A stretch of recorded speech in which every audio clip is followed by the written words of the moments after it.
Welcome back to Z Temple. Potentially right back. If you're clicking over here from the first part of our set review.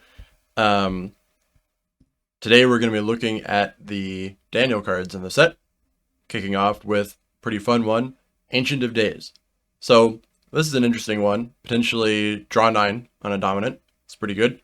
Does come with the cost of basically making your entire deck out of Daniel cards, which turns out is a pretty high cost, despite the fact that we just got a whole set of them.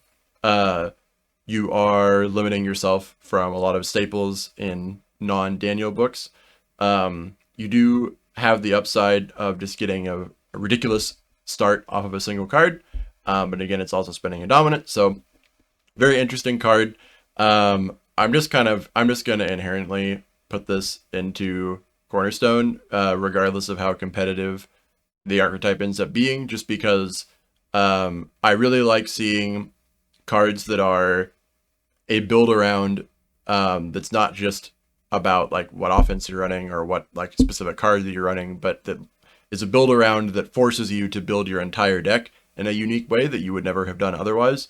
And in that deck, this is definitely a cornerstone. The only question is the Oops All Daniel deck uh, more competitive than just a general good stuff Daniel deck? I think the answer is probably no. But time will tell, and this card will certainly be in it if it's any good. Um, Next we have Bound in Battle. Um, Definitely going in that Oops All Daniel deck as one of the few Daniel dominants. This card is solid. You are affecting the battle. You're adding a character, and you're also just doing a blanket negate. This is kind of like a Chronicles of the Kings, which is a dominant that saw a lot of play until we kind of moved on to the era that we're at now, where there's just more desirable dominance. Um, I think it's possible that you could play this in a good stuff Daniel deck. I think it's mostly only going to see play in the Ancient of Days versions, but um, I think it's close enough that I'm gonna go ahead and call it a staple. Certainly is a staple of the Ancient of Days decks, and then definitely playable in the Daniel Good Stuff decks. Just I think there probably are better things, but definitely wouldn't be surprised to see this around a good amount. Next up, Kingdom of the Divine. This one's interesting. All about souls, negating souls, making souls. Unfortunately, this is not getting you any immediate value. You do have to wait a whole turn to get the soul token. So if you were soul droughting when you drew this, or if you had it in reserve and pulled it somehow, you would not be able to solve the problem the turn that you get the card. You have to wait a whole turn. Um, and the negating souls is interesting because first thought is, well, what if I'm playing a Meek Soul deck and like, oh, I'll just negate their souls and it's not hurting me because I don't have any abilities on my souls. Well, if you're playing a Meek Soul deck, you're desperately trying to keep them all off the board, which means as long as you're succeeding at doing that, this won't actually do anything on the negate side. So I think this card is cool, but probably not quite getting there. Uh, I think the deck that can take full advantage of its abilities is not one that is probably gonna show up. Maybe you throw it in the Ancient of Days deck, but I don't think it's even an auto include in that. Next is Book of Knowledge. A little bit of hand disruption that requires all of your well, not hand disruption, but hand value based off of what's in their hand, and some protection. This one's kind of interesting. You get the guaranteed protection, which is nice. But again, your Daniel dudes are pretty protected from dominance as it is, just inherently from the fact that they're a giant banded stack. Not really going to get a lot of value out of martyring Abednego when there's 5 other dudes still in battle. This does protect you from grapes, which is one of the best counters to the Daniel stack. So maybe this ends up seeing play just as an anti-grapes card. But again, probably not. Your main kind of does the same thing. At least makes grapes not an auto block while also protecting you from chump enhancements and other things. Plus this this draw one is requiring that their hand not be protected and that they are running multiple evil brigades that they're holding in their hand. So I think this probably doesn't make the cut. Again, maybe in the Ancient of Days deck. And any card of the Daniel reference just kind of inherently has the clause that might see play in an Ancient of Days deck. Next up, 70 Weeks, a card that is almost certainly going to see play even outside of Ancient of Days, is a card that is both a solid battle winner for your Daniel heroes and also an evil character prevent. So here, spoiler alert, new Daniel does not prevent evil characters like the old one did. That was a pretty nice upside of the old one. So if you are running the new one and you still want to get that effect, then this is a great way to do it. Very main deckable since it's going to be a battle winner for you if you draw it early, and worst case you can just pull it with Book of the Covenant from reserve later on. So I think that this is just a staple. I think if you're running a Daniel deck, putting 3 Daniel heroes in battle is pretty trivial. You're basically always going to be doing that. So I think you basically always will run this card. Next up, we have Michael. New Michael. Old Michael was pretty good, although his main benefit was stopping multi-brigade evil enhancements, which are not what all the new cool stuff we just got are. So that ability is less relevant. But if also, new Daniel, honestly, we can probably do these together. New Daniel, making all your guys protected from harm.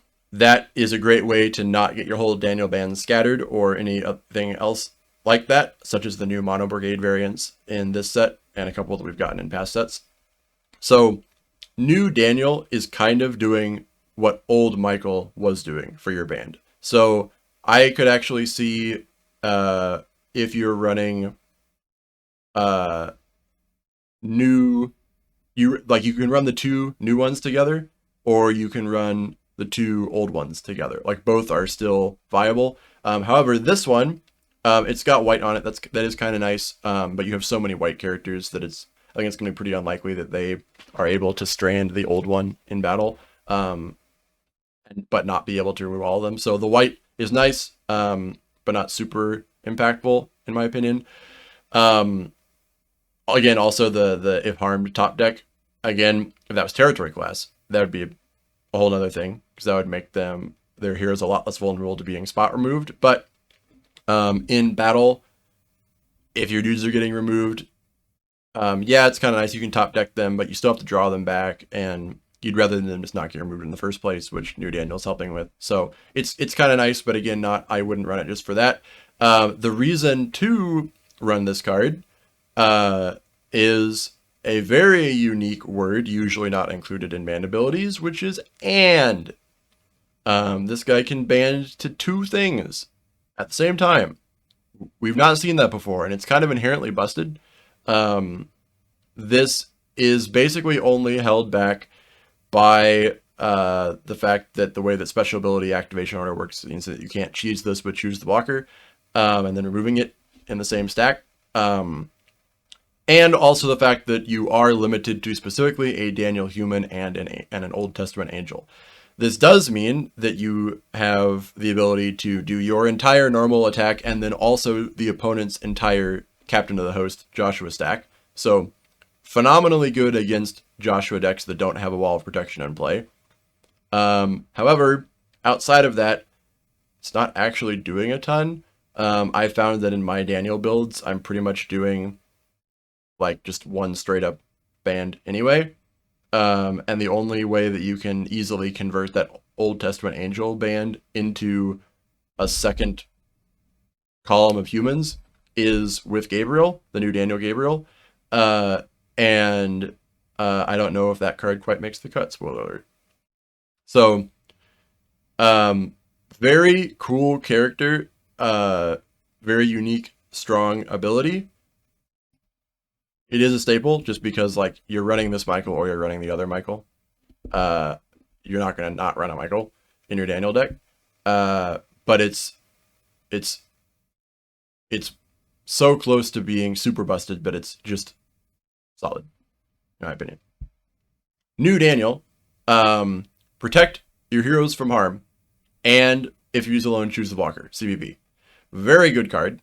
Making all of your dudes protected, especially in a big banding stack, is very good. It's a great way to not get choose the blocker, to not get scattered. This ability alone is probably going to single-handedly cause a resurgence in the Wicked Lost Soul being included in defenses. So this is a cornerstone of the deck. Again, similar to Michael, in your Daniel deck, you are running either old Daniel or new Daniel, and this Daniel has the benefit of not putting green on your board, and also making your dudes unscatterable without a negate or regardless of protection that they have to deal with first. So, phenomenal card. Yeah, plus also just choose the blocker if you feel like it. Next up, a possibly equally or even more phenomenally good card.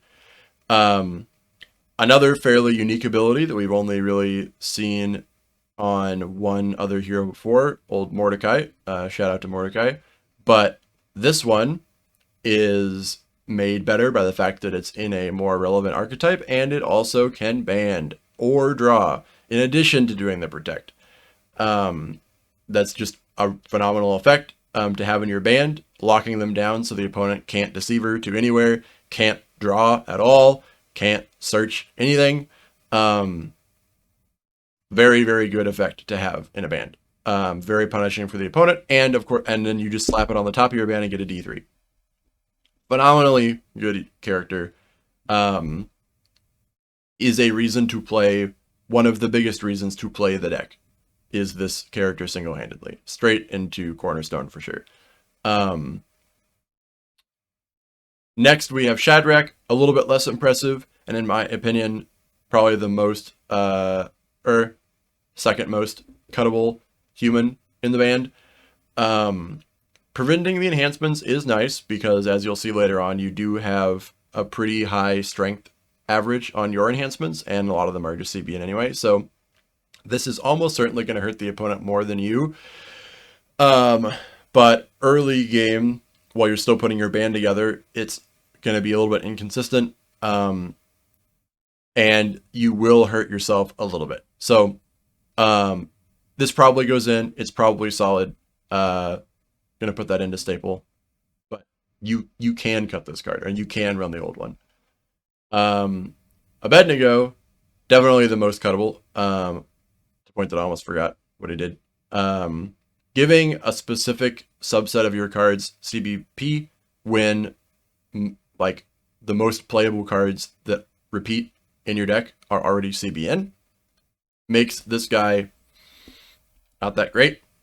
The play is nice early, but this deck has better negates than it has battle winners for the most part.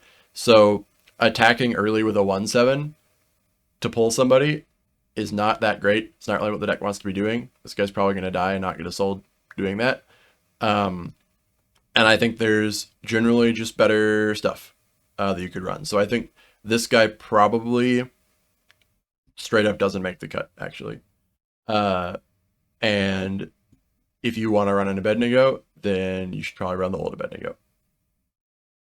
Next, we have Servants of the King.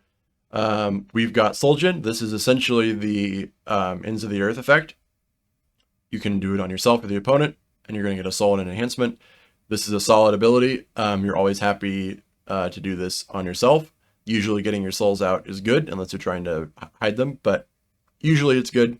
Getting an enhancement also nice, and then it's Solgen when you need it.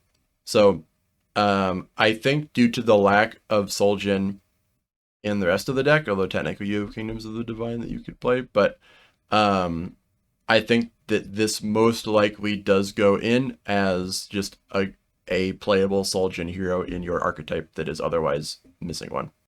Next we have Servants of the King.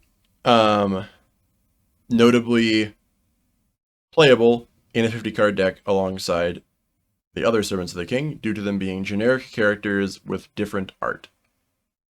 Since that's how our deck building rules work. Bouncing a human is not going to come up a lot, although maybe you're bouncing an evil character that the opponent's Joel turn into a hero and put on your board to mess up your Unity. That could actually happen. It is always at least drawing 2. Not the worst. Definitely a nice effect that you're always happy to draw 2. But this guy's drawing 3 and also locking their whole life down. So this probably doesn't quite make the cut, but if you're running a lot of heroes, then it definitely could. Or if you end up having more utility for that bounce for some reason, then he has it. So could see play, fine card, probably not. Then we have Eternal Believers, similar in that it's a fine effect. Tutoring for any Daniel card is typically similar value to drawing 2. Notably, this can get a dominant, so another auto include in your Ancient of Days deck to tutor Ancient of Days itself. Quite good for that. Otherwise, probably not going to be doing a lot. So yeah, going to put that straight into flex. You run it in an Ancient of Days, or if you have a really large hero lineup in your Daniel deck. Otherwise, probably not. Then we have Leaders for the Lord, negate neutral cards, non-Daniel neutral cards.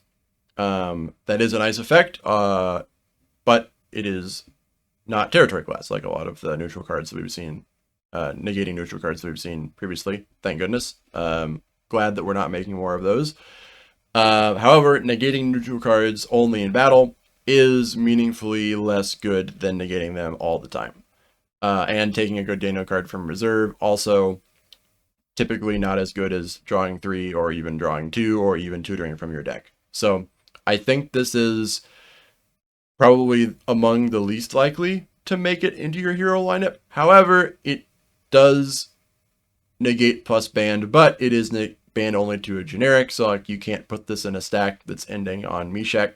Maybe in a really massive hero lineup, you've got your Michael split banding to the named hero stack with Meshach on top, and then a Gabriel to the generic hero stack with this guy on top or this guy on top. But again, I think it's probably not making the cut.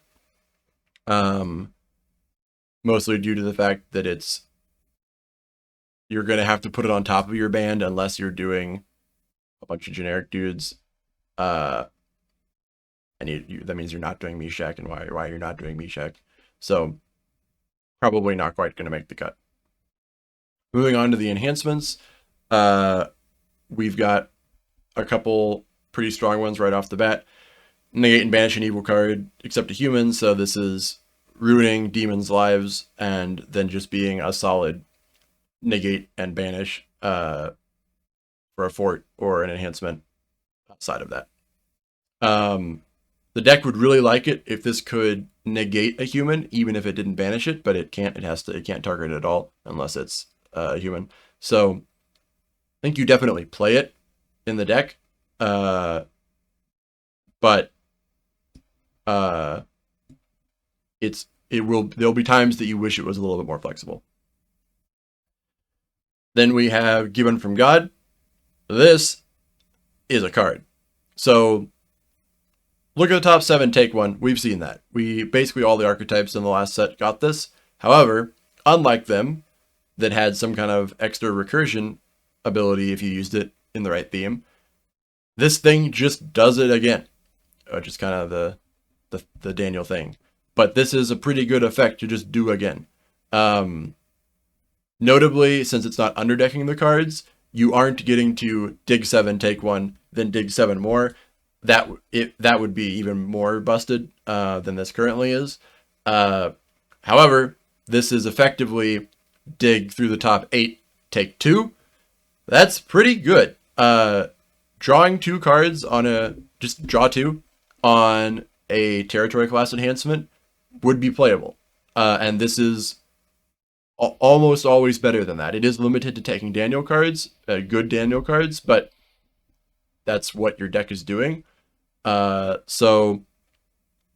and it doesn't even, unlike our previous territory class D2, the silver one that had to be used on Gabriel, that had to be used on Gabriel specifically. This is usable on all your Daniel humans. So yeah, very good card. This is, not only is this, like, not only you are playing this in all your Daniel decks, it is a significant consistency boost to them.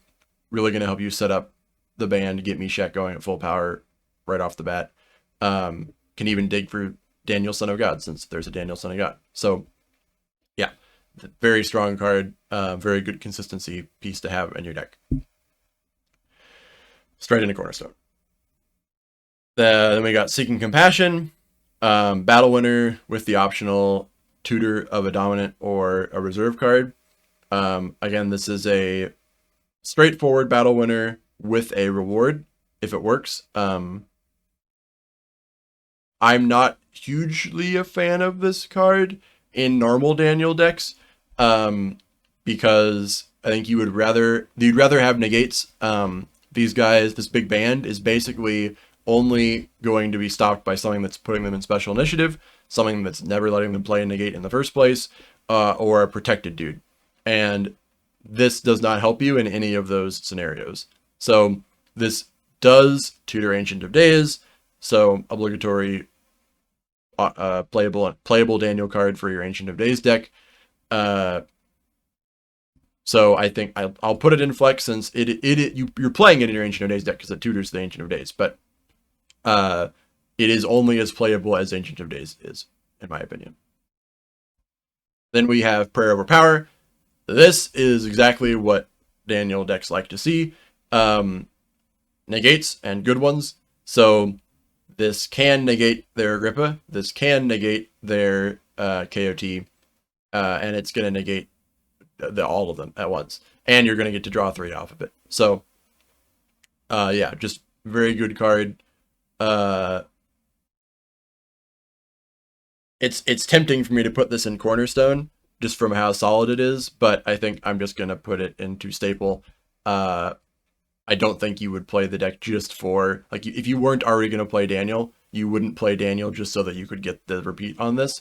But if you are playing Daniel, you're definitely playing this. So I think that meets the definition of a staple in my mind. So into that category it goes. Final Act, very cool card, a very, like, big splashy card. Shuffle all their stuff, draw yourself back up to 8, CBN regardless of Protect. Very fancy card. One small problem, you do need initiative to play this, and this deck ain't great at getting initiative. Like I said, you're typically in this deck either going to be getting put into special initiative and need to play a negate, or you're going to have to deal with a protected dude. Notably, against a protected dude, you do get initiative to play this, and you can at least wipe their territory and draw back up to 8 to try and dig for a way to deal with the protected dude, so it's fine. I don't think you main deck this. I think that this is a cool reserve card to pull in the right scenario, although you don't have the greatest reserve access, most likely. I'm going to put it in Flex. It is a very cool splashy effect, but it's a little bit hard to actually get it onto the table. Benefits from Believing, kind of similar to our negate and draw 1, except now it's underdeck and draw 1, but you get to do it 1 less time, and it's not CB anything. And it's an underdeck and not a negate, which, again, this deck is typically not struggling with removing characters, it's struggling with negating the annoying ones. So this is among your best battle winners, so maybe if you do want a removal, more than just the existing interrupt and withdraw one that they already have, maybe you run this, but I think it probably doesn't. It's only going to make the cut in larger builds that have more space for extra good enhancements. It's definitely not going to be in every Daniel deck. here we go. Another negate. They love to have another negate. And it gets you a free hero, so helps you set up on early turns. This is solid. Again, I think straight in, similar to the last card. There are really good, there are better versions of this effect. So this is only going to fit where you've got more enhancement redundancy. In my opinion, I like running as few enhancements as I can get away with, since they're a card that it's hard to extract value out of if you draw a lot of them at once. So I think this is probably one that I was only going to see play if you've got a pretty large Daniel offense. And then finally, we've got 4 in the fire, and interrupt and band also protects them from harm. To this, I simply ask, why was your lone Daniel hero in battle when you had 3 other ones in play? Maybe it's choose the walker, then play this. That's fine. I don't think it makes the cut though. This effect is solid. Like, green prophets would totally play this, but that's their whole thing, is attacking with a dude who does something and then banning everybody else in.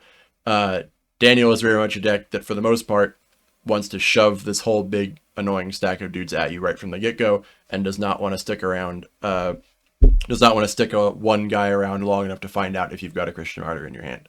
So, this is a solid ability, but just not the right archetype for what the effect is. So there you go. That's our Daniel cards. Definitely a very cool archetype. Unlike green, which is, we're kind of sprinkling new effects into a bunch of different green builds, these cards just kind of all go in the same deck, and it's basically just are you playing Ancient of Days or not? But deck's very solid. I think we'll see quite a lot of it. Stay tuned for the silver cards, and I'll catch you in the next one.